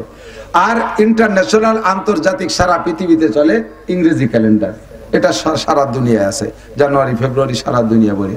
যেহেতু ইংরেজি ভাষা ইন্টারন্যাশনাল, এই জন্য ইংরেজি ক্যালেন্ডার ইন্টারন্যাশনাল। আর আরবি ক্যালেন্ডারটা এটা মুখস্থ রাখে, মনে রাখে মুসলমানরা। মুসলমান জাপানে থাকলেও তারা, আর মুসলমান আমেরিকায় থাকলেও তারা এই আরবি ক্যালেন্ডার মুসলমানরা হিসাব রাখে। তো আল্লাহ পাক বলেন যেদিন থেকে আমি চন্দ্র সূর্য সৃষ্টি করেছি সেদিন থেকে আমি 12 মাসে বছর হিসাব করি। আল্লাহ পাক হিসাবে, তখন মানুষ আসে নাই দুনিয়ায়, জিনও আসে নাই, কোনো সৃষ্টি হয় নাই। আল্লাহ পাক চন্দ্র সূর্যকে সৃষ্টি করেছেন, ওই সময় থেকে আল্লাহ 12 মাসে বছর হিসাব রাখে। তো মুসলমানদের 12 মাসের এই 12 মাস মুসলমানদের 12 মাস, আরবি 12 মাস, বাংলাটা হলো আমাদের বাঙালিদের জন্য। বাংলা তারিখ মুখস্থ না রাখলে কোনো সগীরে কবিরা নাই। কেউ কইতে পারবেন যে বৈশাখ জ্যৈষ্ঠ বাংলায় যে কোন মাস চলতেছে তা অনেক বাঙালি জানেও না, ঠিক না? মাঘ মাস শেষ হতে যাচ্ছে, মাঘ মাস 14 ফেব্রুয়ারি পহেলা ফাল্গুন, 14 ফেব্রুয়ারি পহেলা ফাল্গুন। তাহলে আজকে হলো 7 ফেব্রুয়ারি, 7 ফেব্রুয়ারি, তাহলে মাঘ মাস শেষ হতে যাচ্ছে না। এটা অনেকেরই জানা নাই। তাতে কোনো সগীরে কবিরে হবে না, কোনো গুনাহখাতার কিচ্ছুই নাই। এতে পেট খারাপ হবে না, মাথা ব্যথা হবে না, ছেলে মেয়েও কম হবে না, ওতে কোনো লস নাই, কোনো সমস্যা নাই। তবে এই বাংলা মাসের তারিখ হিসেব রাখলে একটা নেকি হবে এমনও কোনো দলিল নাই। ইংরেজি মাস 31 চলে গেছে কত নোংরামির মধ্য দিয়ে, ওই ইংরেজি মাস 31 চলে গেছে এক নোংরামি। আবার আস্তে আস্তে এই চলতেছে ফেব্রুয়ারি, 14 ফেব্রুয়ারি আরো সারা দুনিয়া জুড়ে আরেকটা নোংরামি চলবে। হাজার হাজার লক্ষ লক্ষ জেনা হবে 14 ফেব্রুয়ারিতে। বিগত হইছে, সামনে হবে, এইভাবে ভবিষ্যৎবাণী বলছে, নইলে ভবিষ্যৎ বলা যায় নাই। তবে আশা করি এবছর বাংলাদেশ একটু খাটো হয়ে যাবে ইনশাআল্লাহ, কারণ 14 ফেব্রুয়ারি দিবাগত রাত এবার শবে বরাত। বলেন আলহামদুলিল্লাহ। তাহলে যে আকাম পার্টি হয়ে উড়িয়ে বেড়ায়, কমপক্ষে তারা ইবাদত না করলেও খানিকটা হলিও চাইপে যাবে, খানিকটা হলিও চাইপা যাবে। তো বাংলা ইংরেজি তারিখ মুখস্থ না রাখলে কোনো সগীরা কবিরা নাই, মুখস্থ রাখলেও কোনো নেকি নাই। আরবি মাসের মাসগুলো মুখস্থ রাখা সুন্নতে মুআক্কাদায়ে কিফায়া, আর এর তারিখও মুখস্থ রাখা সুন্নতে মুআক্কাদায়ে কিফায়া, যার সাথে আমাদের মুসলমানদের অনেক ইবাদত সম্পৃক্ত, ঠিক কি না? শবে বরাত কোন মাসে? 34 মাসে, ফেব্রুয়ারি মাসে, জানুয়ারি মাসে, শাবান মাসে। কি মাসে? এ শাবান মাস, আষাঢ় মাসেও যদি শাবান হয় তাহলে আষাঢ়ে, পুষ মাসে শাবান হলিও পুষে, ঠিক না? শাবান মাস যে জায়গা যাবে সেই জায়গা 14 শাবান আমাদের শবে বরাত, ঠিক কি না? রোজা হয় কি মাসে? কথা কয় না। 34 মাসে, ফাল্গুন মাসে, ফেব্রুয়ারি মাসে, রমজান মাসে। কি মাস? রমজান মাস। তাহলে আমাদের বড় ইবাদত আরবি মাসের সাথে সম্পৃক্ত, ঠিক তো? ঈদ উল ফিতর কোন মাসে? রমজানের শেষে না, শাওয়ালের শুরুতেই। রমজানের শেষ করলে হলে রমজান একটু থাকতেই পুরি বেলানো লাগে, ওদের ঈদের রমজানের কিচ্ছু নাই। চাঁদ উঠার পরের থেকেই শুরু হয়েছে শাওয়াল মাস। ঈদুল ফিতর শাওয়াল মাসে, ঈদুল আজহা জিলহজ মাসে, হজ হয় জিলহজ মাসে, কুরবানি হয় জিলহজ মাসে, রোজা হয় রমজান মাসে, তারাবি হয় রমজান মাসে, শবে কদর হয় রমজান মাসে, ঠিক ঠিক না? শবে বরাত হয় শাবান মাসে, শবে মেরাজ হয় রজব মাসে, সব আরবি মাসের সাথে মিল করা। আশুরা হয় মুহররম মাসে, আশুরা মুহররম মাসে, হজ হয় আশুরুল হজ সালাসা, সব আরবি মাসের সাথে মিল করা। গত মাস থেকে নিয়ে পরপর 7টা মাস একের পর এক দামি। গত মাস গেছে দামি আমার নবী, আপনার নবী, বিশ্ব নবী মুহাম্মদুর রাসূলুল্লাহ সাল্লাল্লাহু আলাইহি ওয়াসাল্লামকে আল্লাহ পাক রজব মাসের 26 রজব দিবাগত রাত আরশে আজিম পর্যন্ত নিয়ে গিয়েছিলেন জান্নাতি পরিবহনে চড়াইয়া। এরপরে সেখানে 5 ওয়াক্ত নামাজ আমাদের জন্য হাদিয়া দিয়া, সূরা বাকারার শেষ 2 আয়াত নাজিল করে নবী পাককে শিক্ষা দিয়া আবার দুনিয়ায় পাঠিয়েছিলেন। এই জন্য রজব মাস দামি। আর চলতি মাসের নাম শাবান মাস। 14 শাবান দিবাগত রাত আহলে সুন্নাত ওয়াল জামাতের আকীদা, আমাদের উলামায়ে হকদের আকীদা এবং 4 মাযহাবের ইমামদের অধিকাংশ রায় হলো এই 14 শাবান দিবাগত রাত, রাতটা বড় বরকতি রাত, রাতটা বড় ইবাদতের রাত, রাতটা বড় দামি রাত। নবী পাক নিজেই বলেন কুমু লাইলাহা ওয়া সুমু ইয়াওমাহা। এদিক তাকান, এদিক, এই জায়গা একটু খেয়াল করবেন না, মোটে একটু খেয়াল করবেন, এই কথা শুনতে হবে। অন্যটা নাচনের এই কথাটা শুনতে হবে, কারণ ফিতনায় চতুর্দিক দিয়ে ভরে যাচ্ছে। একদল আইছে আহলে কোরআন, তারা কোরআন নিয়ে আইছে, কয় আমরা আহলে কোরআন। কত সুন্দর একটা নাম দিয়েছে না, যারা কোরআন বলা আহলে কোরআন। তাহলে এর সাথে কি করে জ্ঞানজাম চলে? যারা কোরআন বলা, অথচ কোরআন বলা দাবি করে নামাজ 3 ওয়াক্ত। এর হাতে কোরআন খান কাড়িয়ে রাখি, ওরে স্যান্ডেল দিয়ে বেরিয়ে হবে না? ও যতই কোরআন ওলা দাবি করুক না কেন, শয়তান। আর একদল আইছে ভিতরে ঢুকে ঢুকে বিভিন্ন আকীদায় তো আছে, আর নাম বলবো না, ইন্দ্রা এসে বলবে তারাবির নামাজ 8 রাকাত। এ বলনে হলে আছে না নাই? তারপরে শবে বরাত বলতে কিচ্ছু নাই, তাই যে আমাকে হুজুররা করে যে কয় যে জয়ীফ হাদিস। কি হাদিস? এই জয়ীফ হাদিস বুঝবো বলে একটা হুজুর সাইকুল হাদিস হুজুর আছেন। আমি যদি এই জায়গা ভুল বলি হুজুর আবার উস্তাদদের সাথী, কাজেই হুজুর আমাকে আরো সভাপতির দায়িত্ব কিন্তু এই আমাকে দেশের সভাপতির এক গুলুক দায়িত্ব চলে যায়। সভাপতির অরিজিনাল দায়িত্ব হলো মাহফিলের শুরু থেকে শেষ পর্যন্ত বক্তাকে পাহারা দেবে, কোনো ভুল চুক কয় নাকি বলার পরে ওইটা সংশোধন করে দেওয়ার দায়িত্ব। তাহলে এই যে আমাকে এই সমস্ত স্টেজে আমরা বড় বড় আলেমরা বক্তারা আওয়াজ করি, অথচ একজন মূর্খ অশিক্ষিত অথবা জেনারেল শিক্ষিত জীবনে নামাজ কালাম দিয়ে হাঁটে না, জাল খাও দিলে আলিফ বাড়িও না, পেটের মধ্যে বোমা মারলে একটা বা বাড়ি না, উনারে সভাপতি বানায় বসাইতেছে। উনি ওত পাইতে বসে থাকে, খালি আমলিগির বিরুদ্ধে কয় নাকি তালি গলা চিবিয়ে ধরবো, খালি বিএনপির বিরুদ্ধে কয় তালি হলকম চিবিয়ে ধরবো। এই দুই দায়িত্ব পালন করতে বসে থাকে সভাপতি, আর কোরআন হাদিসের কও বোঝে না। প্রত্যেকটা মাহফিলের সভাপতি হতে হবে এরকম যোগ্য বিজ্ঞ শাইখুল হাদিস মুহাদ্দিস, কতক্ষণ মসজিদের সভাপতি হতে হবে আল্লাহ ওয়ালা দিনদার একজন যোগ্য মানুষ, আলেম থাকলে আরো ভালো। একটু পয়সা বেশি দেয় বলে মুথু একটা দাঁড়াই সভাপতি বানাই দেয়। সিগারেট খাতি খাতি পেট ফুলি গেছে, সে তার নাম বানাইছে সেক্রেটারি। এই জন্য আমার নাম হচ্ছে সেক্রেটারি। আপনাকে এদিক নাই আমি জানি, এদিকালে আলেম ওলামার আড্ডা, এই জন্য আমি কতি সাহস পাচ্ছি। আর যে সমস্ত জায়গায় বেডঙ্গা আছে ও জায়গায় যে কলিয়া ধরা খেয়ে যাচ্ছে, তারপরে ইনশাআল্লাহ আল্লাহর রহমতে ধরাটা খাই নেই হলো। এদিক দেখান তো জয়ীফের কথা বুঝতে হবে। শবে বরাতের ইবাদত সম্পর্কে যে হাদিস আছে হাদিসটা জয়ীফ। হাদিস কি? আমরা স্বীকার করছি জয়ীফ। তো জয়ীফ হাদিস কি খেয়াল করতেছেন? একটু খেয়াল করতেছেন? জয়ীফ হাদিসের দ্বারা শবে বরাত প্রমাণিত। তো জয়ীফ হাদিস কি? জয়ীফ হাদিস ও হাদিস, জয়ীফ হাদিস ও হাদিস। জয়ীফ বাংলায় আপনারাও জয়ীফরে আরবি শব্দ যদিও বলতে বলতে বুঝিয়ে ফেলাইছেন। জয়ীফ মানে দুর্বল। জয়ীফ মানে কি? দুর্বল, কমজোর। আর এই জয়ীফের এগেনস্টে যা আসছে তার কবি, শক্তিশালী। আরবিতে বলে কবি, এরা কয় শক্তিশালী। কি কয়? শক্তিশালী, ঠিক কিনা? খেয়াল করেন, হুজুর আসতেন, হুজুর বয়ান করবেন। আমার অল্প টুক শেষ করতেছি, ভয় নাই। হুজুর আমার অনুমতি দেবেন ইনশাআল্লাহ। এই কথা শুনবেন তো ইনশাআল্লাহ? প্রতিবাদ করতে হবে, এর জন্য বলতেছি মিয়া। খালি জীবন করে শুনছেন মনে রাখবেন না তা হবে কে? আমার দিক তো জয়ীফ আর কবি মানে শক্তিশালী আর জয়ীফ মানে কমজোর। এই হাদিসের কবি আর জয়ীফের পার্থক্য কোত্থেকে? পার্থক্য হলো, আরো সাহস পাইছি, দুইজন আমার সাথে আছে। কবি আর জয়ীফের পার্থক্য শোনেন। ফরজান ধরে নেন, রাজনীতি বুঝবেন না, আগেই বলে নিছি রাজনীতি না। উদাহরণ আসলি এগুলো বলতে লাগলে বলা লাগে না, রাজনীতি দিক গেলামই না। হুজুর আসছেন ওই বাসায়, যে বাসায় হাজী সাহেবের বাসায় আমরা বসছি, হাজী সাহেবের বাসায় আসছে না, এটা দিয়ে জুত হবে না উদাহরণ দিয়ে। সমকালীন রাজনৈতিক নেতা, তৎকালীন বিগত সময়ের প্রধানমন্ত্রী শেখ হাসিনা, এলাকায় আওয়ামী লীগ আছে না, আওয়ামী লীগের ছোট বড় নেতা নেত্রীরা আছে না, বিশেষ করে তৎকালীন চেয়ারম্যান, উপজেলা চেয়ারম্যান সব তো ওইদিকে ছিলেন। তো এখন এই বিশ্বরোড দিয়ে, বাঙ্গার বিশ্বরোড দিয়া প্রধানমন্ত্রী টুঙ্গিপাড়া গেছে। তো যাওয়ার আগে আমরা দেখছি 1 মাস আগে থেকে কত গেটিং, মাইটিং, লাইটিং, কত মাটি পরীক্ষা, কত কিছু চলছে না, কত কিছু পুলিশ দিয়ে পাহারাটারা, অনেক কিছু চলছে। এরপরে প্রধানমন্ত্রী আসে, তাতে এলাকার কের জানতি বাকি থাকে না।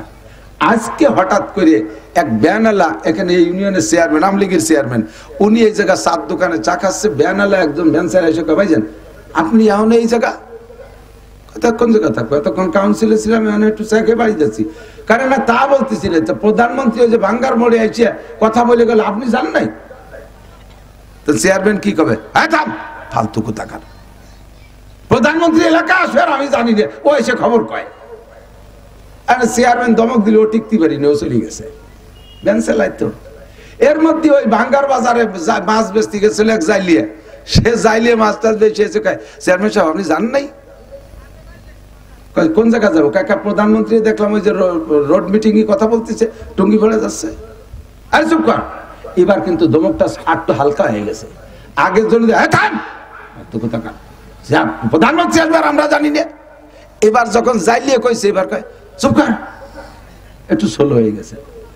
ওরে দমকায় তাড়াই দেওয়ার পরে একজন মেথর ওই বেসতে কোদাল মানে ওই যে পায়খানাটাকে সাফ করে কোদাল গাড়ি বালতি একটা হাতে ও আইসে কয় যে এই তো মাত্র চলে গেল, আরে আপনি এখন আপনি যে আর পাবেন না নেই। কারে কয় যে প্রধানমন্ত্রী যে চলে গেল, এখন আর কথা কয় না। তিন দুর্বল, কয় দুর্বল? তিন দুর্বল। ভ্যান চালানি এক দুর্বল, তারপরে জাইলি এক দুর্বল, মেথর এক দুর্বল। তিন দুর্বলে যখন একই কথা কইছে, এখন চেয়ারম্যান সাহেব ফোন দিচ্ছে ওই জায়গা ওই এটারে ওই জায়গার নেতা একজন রে সুবান ভাই রে ফোন দিছে, সুবান ভাই সত্যি কি প্রধানমন্ত্রী ছিল? আর একেবারে না কইয়াই ফেসতে যে চলে গেল, না কইয়া এসে চলে গেছে। এখন এই তিন দুর্বল বলছে যে প্রধানমন্ত্রী আসছে, তাতে কি ওই জায়গা প্রধানমন্ত্রী আসা হয়নি? হয়নি আসা না। ব্যাংসারা নিয়ে কইছে উনি আসলেও আসা হয়নি, কোদাল কুবাই নিয়ে কইছে উনি আসলেও আসা হয়নি, তাই বলবেন? প্রধানমন্ত্রী আসছেই বলছে, খবর দিয়েছে কারা? তিন দুর্বল। একটা খবর দুর্বল, একটা খবর যদি এক দুর্বল, দুই দুর্বল, তিন দুর্বলে বলে, তখন আর দুর্বল থাকে না, তখন সেটা শক্তিশালী হয়ে যায়। কথা বলেন নাই? তো হাদিস জয়ীফ কথা ঠিক আছে, কিন্তু জয়ীফ বলে এই কারণে আবু বকর কই নেই, ওমর কই নেই রাদিয়াল্লাহু তাআলা আনহুমা, উসমান বলে নাই, আলী বলে নাই, তালহা জুবায়ের বলেন নাই। ধরে নেন এরকম এরকম বড়রা যারা আছে শক্তিশালী, ইন্দ্রা কেউ বলে নাই, বলছে দুর্বল দুই তিন সাহাবী এক একজন করে বলছেন। দুর্বলতার বিভিন্ন কারণ আছে, সব কারণ তো আপনাদের বলে পারা যাবে না, আমি শুধু উদাহরণ দেওয়ার জন্য বলছি। এখন একই কথা যদি তিন দুর্বলে বলে, তখন কি দুর্বল থাকে? রাত্রে জায়গায় ইবাদত করো, দিনের বেলা রোজা রাখো। তিন দুর্বলে বলছে, এখন আর দুর্বল থাকে না। আমাদের মুহাদ্দিসিনে কিরামদের রায় এরকম দুর্বল হাদিসের পর আমল করা সহি আছে, এবং এজন্য আমল করতে হবে। তবে আমলটা কি? রাত্রে জায়গায় ইবাদত করবেন, দিনের বেলা রোজা রাখবেন। বোঝেন কথা, বোঝেন? রাত্রে জায়গা ইবাদত আল্লাহর কাছে, রাত্রে জায়গা বলে রোজা রাখবেন ভাই, রাত্রে জায়গায় ইবাদত আর দিনের বেলা রোজা। কি জিনিসটা কি, বিষয়টা কি? সারা রাত চাইবেন আল্লাহর কাছে। আল্লাহ পাক হাদিসে আছে, আল্লাহ নবী বলেন, আল্লাহ তাআলা আয়েশা ডাকতে তালে দেখ, আলা মুস্তাগফিরিন কে আছিস গুনাহগার চলে আয়, আলা মুস্তারজিকিন কে আছিস অভাবী চলে আয়, আলা মুস্তাশফিন কে আছিস অসুস্থ চলে আয়, ফাওয়াফি আমি তোরে সুস্থ করে দেব, আলা কাজা আলা কাজা, এরকম এরকম সব বলে আল্লাহ ডাকতে তালে থাকে। আপনি আল্লাহর কাছে চাইছেন, আল্লাহ দিতে চাচ্ছে। এরপরে সারা রাত চাইতে কান্দে কেটে দিনের বেলা রোজা রাখবেন, সন্ধ্যাকালে ইফতার করবেন। ইফতারি সামনে নিয়ে দোয়া করলে দোয়া কবুল হয়। কথা এবার বোঝেন? এই শবে বরাতের কোন জায়গা হালুয়া খাতে হবে, রুটি খাতে হবে, গরু মারতে হবে, পোল্ট্রি মারতে হবে, এ কোনো জায়গা নাই। এই শবে বরাতটা উপলক্ষে না খাওয়া, কান্নাকাটি আর না খাওয়ার দিন সেম কোয়ালিটি। এদিক থাকেন, বিগত দেখছি তো সরকারদের সময়, এই আওয়ামী লীগ সরকারের সময় এক সময় দেখলাম মাস্টাররা ধর্মঘট করছে, মনে আছে নাকি? প্রাইমারি মাস্টার যারা ছিলেন তারা, মাস্টাররা টোটাল মাস্টাররা ধর্মঘট করছে। এ বাড়াতে হবে, ও বাড়াতে হবে, সে বাড়াতে হবে, কতদিন পর্যন্ত এই মুনাজাত করিয়ে যাচ্ছে। তা মোটে প্রধানমন্ত্রী মুনাজাত কবুল করেই না। লাস্ট ফিনিশিং যাইয়া সব মাস্টাররা যাইয়া পল্টনে যাইয়া অনাশন ধর্মঘট, পেটের উপরে থাল একখান থুয়েছি, শুয়ে রয়েছে, দোয়া কবুল না হলি খাবো না, বাড়ি যাব না, এই বলে কাপটি ধরে রয়েছে। কিছু কিছু চালাক মাস্টার গোবরে গোবরে যে চারটে খাই এসে আবার থালছে পেটের পর থুয়েছি, শুয়ে রয়েছে। আর বেশ কিছুজন 30 জনের মতো শুনলাম, খুব কঠিন। এই 30 জন সম্পর্কে সাংবাদিকরা বলছে যে ওনটা সম্ভবত মারাই যাবে, 3 দিন কিচ্ছু খায় না। যখন এই না খাওয়া অবস্থা দেখে মরে মরে ভাব, প্রধানমন্ত্রী বলছে ঠিক আছে ওনাদেরকে বাড়ি যেতে বলো, ওনাদের সব মোনাজাত কবুল করে নিলাম। এরকম অনাশন ধর্মঘট, এর কি কয়? অনাশন ধর্মঘট। আল্লাহ কয় সারা বছর আকাম কুকাম যা করছো সবে বরাতে মাপ চাও, কাঁদো, আগামীবার কি লাগবে চাও, রাতভর চাও, কাঁদো, কাঁদিয়ে কাটিয়ে এরপরে দিনের বেলা একটা অনাশন ধর্মঘট করো, খাবা না, রোজা থাও। রোজা থাকে এরপরে সন্ধ্যের আধা ঘন্টাকে ইফতার নিয়ে বসো, বসে এটা খেজুরটা টোহাবা, নায়ের দ্বারে দিবা। আল্লাহ কয় ফেরেশতারা থাক দিদি খাই ফেললো, আর তো 1 ঘন্টা আছে। কয় না আল্লাহ, ও বেকায়দা লোক খাবে না, খেজুর ধরে, পেঁয়াজি ধরে, ছোলাটা ধরে, খায় না, তুই দেয়। এর মধ্যে দোয়া করছে, আল্লাহ গত রাত্রে যা চাইছি দিন ভরে আমি খাইনি, আমি অনাশন ধর্মঘট, তোমার আমার দোয়া কবুল না হলে আমি আজকে ইফতার খাবো না। ইফতারের সময় আল্লাহ কাজা ফাতাকাব্বাল তো দোয়া, তো সব দোয়া কবুল করলাম। তাহলে এ জায়গা পোল্ট্রি মারিয়ে খাওয়ার কথা কোন জায়গা আছে? গরু মারিয়ে খাওয়ার কথা, এটা তো অনাশন ধর্মঘট, না খাওয়ার দিন। এত খাওয়ায়, এত হালুয়া, সে হালুয়ার দাপটে কি চাবে আর না চাবে সব ভুলে যায়। রাত বোয়ার বিটিরা রুটি ফিটে হালুয়া বানাইতে বানাইতে রাতটা শেষ করে বেড়ায় দেয়। এটা খাওয়ার রাত না, খাওয়ার দিন না, খাওয়ার রাতের দিন আলাদা আছে। একটা হলো দুইটা ঈদের দিন, আল্লাহ রাসূল আল্লাহ পাক নিজেই বলেন, নদিয়া পাক বলেন আইয়ামু জিয়াফাতিল্লাহ, দুইটা ঈদের 5 দিন, ঈদুল ফিতরের দিন আর ঈদুল আজহা 2 দিন, আর ঈদুল আজহার পরে 3 দিন, ঈদুল আজহার পরে 3 দিন। এই 5 দিন হলো মেহমানদারি, এই 5 দিন জম্মের খাওয়া। আরেকটা দিন খাওয়ার দিন আছে, সেটা হলো মুহররমের 10 তারিখ দিনের বেলা রোজা রাইখা রাতের বেলা ফ্যামিলির সদস্যদেরকে যদি ভালো খাও। নবী পাক বলেন মান ওয়াসালা আলিহি ফিন নাফকাতি ইয়াউমা আশুরা ওয়াসাল্লাহু আলাইহি সাইরা সানাতিহি, যে ব্যক্তি মুহররমের 10 তারিখে দিনে রোজা রাইখা রাতের বেলা ফ্যামিলির সদস্যদেরকে নিয়ে শক্তি অনুযায়ী ভালো খানা তৈরি করে খায়, ওয়াসাল্লাহু আলাইহি সাইরা সানাতিহি, আল্লাহ পাক আগামী 1 বছর তার রুজির বরকত বাড়াইয়া দেয়। কোন কিতাবে নাই যে ব্যক্তি পয়লা বৈশাখে পান্তা ইলিশ খাবে আগামী 1 বছর আল্লাহ তারে জম্মের খান খাওয়াবে। আল্লাহ কয় বছর শুরু করবি যেভাবে শেষ হবে সেইভাবে। ফান্তা বাদ্যে শুরু হচ্ছে, বছর ভরে ফান্তা খাতি খাতি জান যাবে। মুহররমের 10 তারিখে ভালো দিন, এই দিন ভালো খানা খেয়ে শুরু করবা, সারা বছর ভালো খানার ব্যবস্থা হবে। তবে শবে বরাত এটা খাওয়ার দিন না, এটা হলো কান্নাকাটির রাত। আর দিনের বেলা হলো অনশন ধর্মঘট না খাওয়ার দিন।